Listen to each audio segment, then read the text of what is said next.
Let me start with something very simple and very honest. The kind of luxury we'll used to know is slowly disappearing, not because it suddenly became bad, but because it stopped making sense. Big houses built just to feel impressive, expensive materials chosen mostly to show status, and villas that look incredible in renders, but feel uncomfortable, noisy, or strangely tiring in real life after just a few years. I see this losing relevance right now. I work in real estate here in Bali, and I run my own agency, so I am not watching this from the outside. I see these changes happening in real time, in client conversations, in investors' prioritize, and in projects that used to sell easily, but now struggle to find the right buyer. What was considered luxury 5 years ago doesn't automatically work anymore, and that's because luxury is entering a new era, an era where isn't no longer about how something looks from the outside, but about how it actually feels to live inside in. So in this video I want to talk about 3 things. First, what new luxury really means without marketing language. Second, how the premium real estate market has already changed and why the old formulas are breaking. And third, what luxury will look like in 2026 and beyond, based on what we are seeing today. To be honest, when I first started hearing terms like eco-luxury or sustainable luxury, I didn't fully buy into it. It sounded like a trend, something nice to say but not something that truly changed how people live. But then I started noticing something very specific here in Bali. Developers stopped starting conversation with how a home looks and instead started asking very different questions. Who is home actually for? How do these people live day to day? What do they need for their space to feel comfortable, calm and supported? And that's when my perception of luxury really began to shift. For a long time, luxury followed a pretty predictable pattern.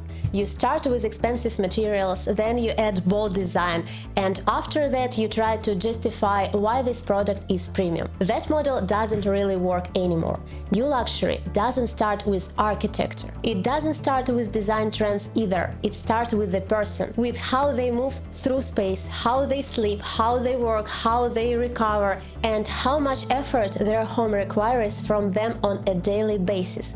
Today, real luxury is when a space adapts to a person, not the other way around. I recently heard a story that explains this better than any definition. A billionaire had been struggling with insomnia for years. He owned some of the most expensive homes in the world, designed by famous architecture, finished with the best materials money could buy. But he still could not sleep. So instead of buying another luxury property, a team was brought in to design one very specific thing, a bedroom, built entirely around his condition. They studied how light entered the room, how sun behaved at night, how air moved, how temperature changed, how materials interacted with the body, and even how the nervous system responded to space. That's new luxury. Not something that looks expensive, but something that works precisely for the person it's created for. What's important is that this idea doesn't come only from brokers and consultants. We recently recorded an interview with Johannes Weisenberg, the founder of Oxo Living, and his view on luxury was very aligned with what we see on the market. Luxury, as he explains it, is not the object itself, it's the experience of living that surrounds a person. A product that isn't universal, that isn't designed for everyone, that doesn't try to be impressive first and useful later. Instead, it starts with a clear understanding of who it's for and why it exists, and only after that comes architecture, design and materials, not the other way around. And now, to make this less theoretical, let me show you how this idea translates into real projects. For example, one of the most illustrative cases is a residence in Nuanu. This is a project that was never meant to exist on its own.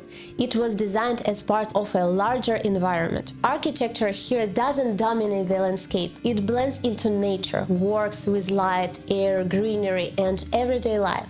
Nuanu isn't luxury built for status. It's culture, wellness, education, art, and a very strong sense of future. And what's interesting is that in some of these residences there is no TV, not as a statement, but because the space itself already gives people what they're actually looking for: calm, focus, and presence. This is luxury that doesn't isolate you from life. It places you inside a meaningful context. If this way of thinking resonates with you, we've put together a premium guide to next generation residences. It includes projects that are designed around people, not around trends or showcases. The guide is completely free. You can scan the QR code on the screen or find the link in the description below. Another example, and a very different one, is a golf residence. This type of project is created for people who value calm, consistency, and long-term thinking. Natural materials, open views, and a feeling of quiet confidence, rather than visual noise. Nothing here is trying to impress you immediately, and that's exactly the point. These are homes that don't age quickly, don't need constant upgrades, and tend to hold their value because they are built around stability, not trends. A third example that fits perfectly is wellness residences. These projects are very intentional in who they are built for. They are designed for people who prioritize health, balance, recovery, and mental clarity. There is no excess here, no visual overload, just spaces that quietly support how you feel and how you live every day. Even if you are simply observing the market, it gives you a very clear picture of where real luxury is actually hidden. A home that constantly overheats, requires effort, and becomes outdated in just a few years doesn't feel like luxury anymore. It feels like friction. Yes, human-centered projects are more complex, they take longer, and they often cost more to build. But real estate luxury has always been about precision, patience, and long-term thinking. Looking ahead, luxury will become quieter, more thoughtful, and more personal. It will be built around people, not around status. And that's exactly why it will matter.